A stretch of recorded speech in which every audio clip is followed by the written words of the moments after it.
తర్వాత ఉత్తరం. చిరంజీవి సౌకి ఆశీస్సులు. నీ ఉత్తరం ఇప్పుడే అందినది.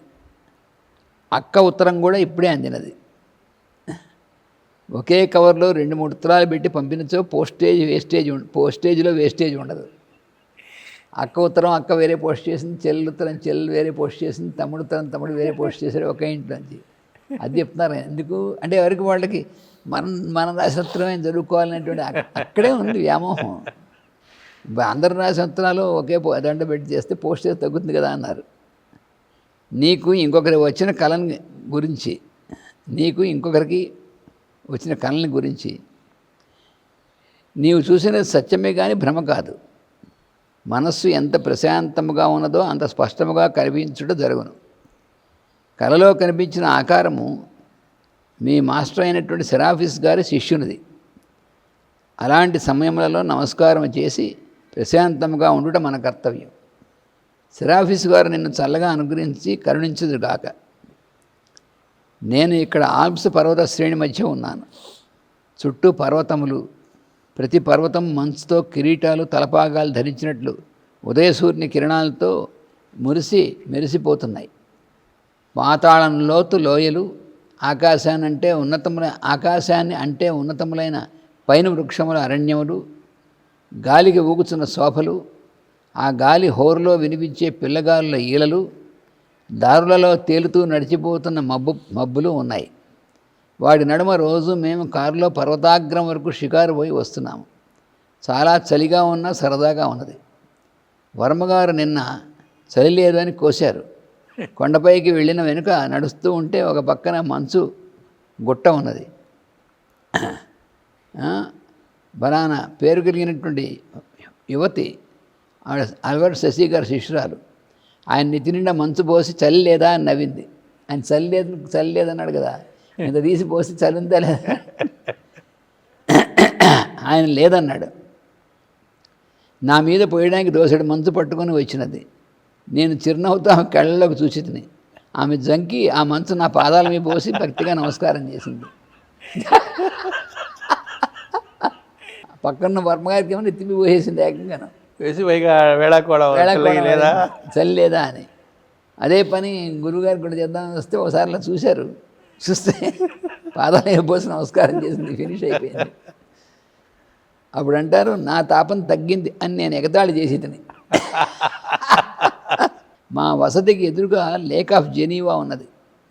అది 50 చదరపు మైళ్ళ సరస్సు వంటి సముద్రం. అబ్బో, చాలా పెద్దదే జెనీవా లేక్. చాలాసార్లు ఆ లేక్ పక్కన నడిచాం నేను వెళ్ళినప్పుడు కూడా. 50 చదరపు మైళ్ళ సరస్సు అది, చాలా పెద్దది జెనీవా లేక్. ఆల్ప్స్ పర్వత శ్రేణిలోనే లోపల ఒక కుగ్రామంలో మాస్టర్ జీసస్ ప్రస్తుతం ఒక క్రైస్తవ ఫాదరి రూపంలో నివాసం చేస్తున్నాడు.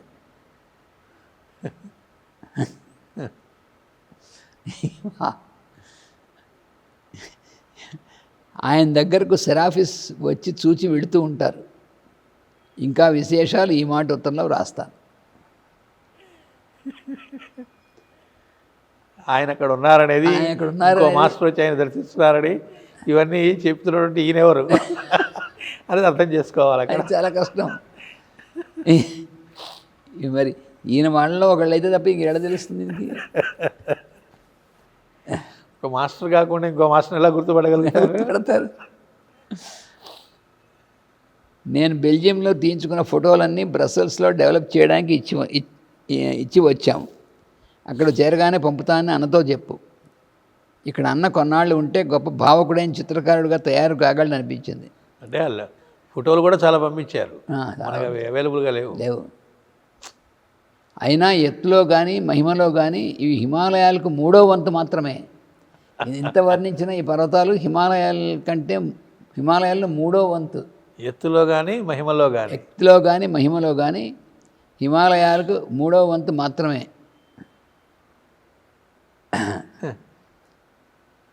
నా అక్కడ స్విట్జర్లాండ్లో నేను వెళ్ళినప్పుడు ఒకళ్ళ ఇంటికి పిలిచారు. అంటే ఆయన వాళ్ళ ఆవిడ వాళ్ళందరూ నా లెక్చర్స్కి వాడికి వచ్చేవారు అనమాట. వాళ్ళ ఇంటికి పిలిచారు. వెళ్ళాం ఈవినింగ్. అప్పుడు ఆయన చూపించాడు వీడియోలు. ఏమిటది? మానస సరోవరం, కైలాస్. అప్పటికి నేను ఇంకా మానస సరోవరం, కైలాస్ వెళ్ళలేదు నేను. ఆయన చెప్పాడు, ఇప్పటికీ 10 సార్లు పూర్తి చేశాను యాత్ర. ప్రతి సంవత్సరం వెళ్తున్నాను. ఇప్పుడు అక్కడ ఉన్నటువంటి వాళ్ళందరూ నాకు బాగా పరిచయం అయ్యారు. ప్రతి సంవత్సరం మానస సరోవరం, కైలాస్ ఫస్ట్ టైం వెళ్ళినప్పటి నుంచి ప్రతి సంవత్సరం వెళ్ళకుండా ఉండలేకపోతున్నాను నేను అని చెప్పాడు ఆయన. అమ్మ కొంప ముడిగింది, నువ్వు వెళ్ళావని అడిగాడు. చచ్చాను అనుకున్నాను. నేను భారతదేశంలో పుట్టి మనకి 50 ఏళ్ళు వచ్చినటువంటి వాళ్ళం. నేను ఇప్పుడు దాకా వెళ్ళలేదని ఏ మొహంతో చెప్పాలి ఆయనకి. అడిగితే లక్కీగా ఆయన అడగలేదు నువ్వు వెళ్ళావా అని. నేను లోపల అనుకున్నాను వెళ్ళినప్పుడు.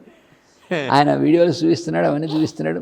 మేమేమో అక్కడ ఆల్ప్స్లో తిరిగి ఆల్ప్స్ పర్వతాలు ఆహా ఊహో అనుకున్నాం కదా. మనం చూస్తే ఆయన మానస సరోవరం, కైలాస చూసి, హిమాలయ పర్వతాలు చూసి అవన్నీ మాకు చూపిస్తూ చెప్తాడు. అక్కడ ఆల్ప్స్ దగ్గర ఉంటున్న వ్యక్తి, ఆల్ప్స్లో అక్కడ ఉంటున్న వ్యక్తి, అక్కడ వాళ్ళ చుట్టూ కూడా ఆల్ప్స్ ఉన్నాయి. అతను నాకు అవన్నీ చూపిస్తున్నాడు. వాళ్ళు చూపిస్తుంటే అప్పుడు నాకు కలిగిన భావన ఏంటంటే, మీరు ఎన్నిసార్లు వెళ్ళారని అడుగుతాడేమో.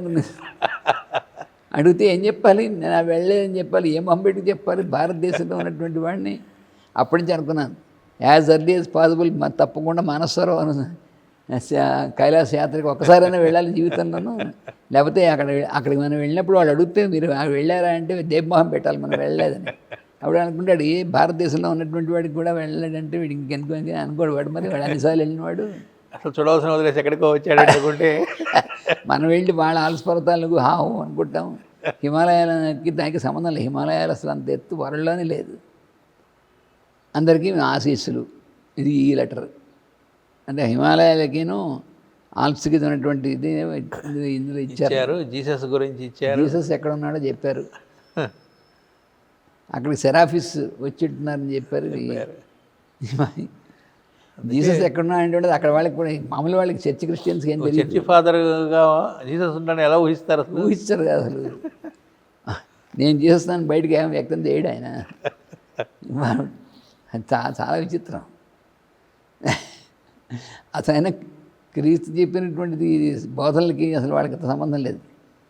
అది మన వాళ్ళు ఎలా అయితే ఆలయాల్లో ఇవన్నీ ఉన్నా భగవద్గీత చెప్పింది పాటిస్తున్నటువంటి వాళ్ళు ఎంతమంది ఉన్నారు. అలాగే ఆయన చెప్పినటువంటిది వాళ్ళకేం సంబంధం లేదు. వాళ్ళకి ఎంతసేపటికి మత ప్రచారాలను వెళ్ళేప్పటికీ అన్నీ అసలు చెప్పింది పోయే. తర్వాత లేఖ. వైశాఖ వ్యాలీలో మైత్రేయ బోధిసత్వులు నిన్న రాత్రి మరల సంవత్సరం లోపల వారి పాదసేవను అర్థించే వారి కోసము హృదయద్వారం ప్రవేశార్థం తెరిచినారు. అంటే వైశాఖ పూర్ణిమ నాడు హిమాలయాల్లో వైశాఖ వ్యాలీ అని ఉంది. ఆ వైశాఖ వ్యాలీ అనేటువంటి చోట ప్రతి సంవత్సరం ప్రపంచంలో ఉన్నటువంటి ముఖ్యమైనటువంటి సాధకులు అక్కడికి వస్తారు. అంటే ఈ హయ్యర్ దీంట్లో సాధకులైనటువంటి వాళ్ళందరూ అక్కడికి వస్తారు. మనకి మాస్టర్స్ అండ్ ది పాత్ అనే ఒక పుస్తకం ఉంది. ఆ మాస్టర్స్ అండ్ ది పాత్ అనేటువంటి పుస్తకంలో ఈ మొత్తం ఇవన్నీ ఇచ్చారు, ఫొటోస్ సహా ఇచ్చారు. ఆ రోజు పూర్ణిమ చంద్రుడు రాత్రి ఉదయంగానే హిమాలయాల్లో ఫుల్ వెన్నెలంటూ హిమాలయాల్లో పూర్ణిమ చంద్రుడు రాగానే ఆ చంద్రుడిలోంచి బుద్ధుడు కనిపిస్తాడు. ఈ వైశాఖి ఉత్సవం అని ఇక్కడ జరుగుతుంది.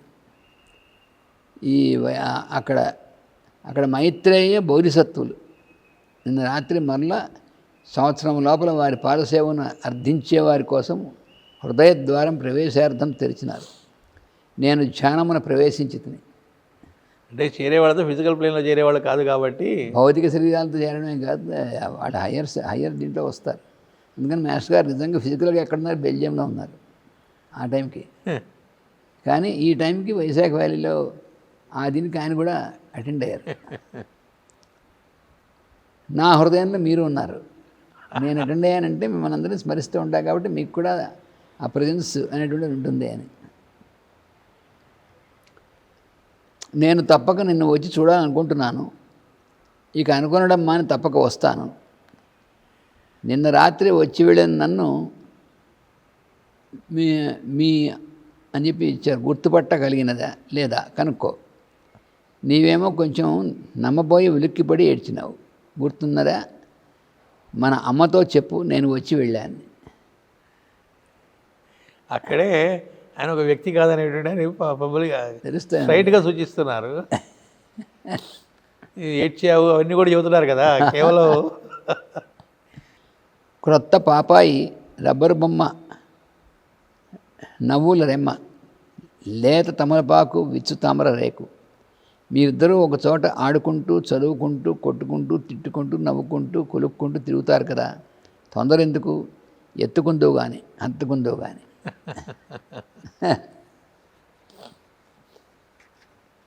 మంత్రజాలము ఎన్ని మార్లు చదివితే అంత ఎక్కువ ప్రతీచివి కాగలవు.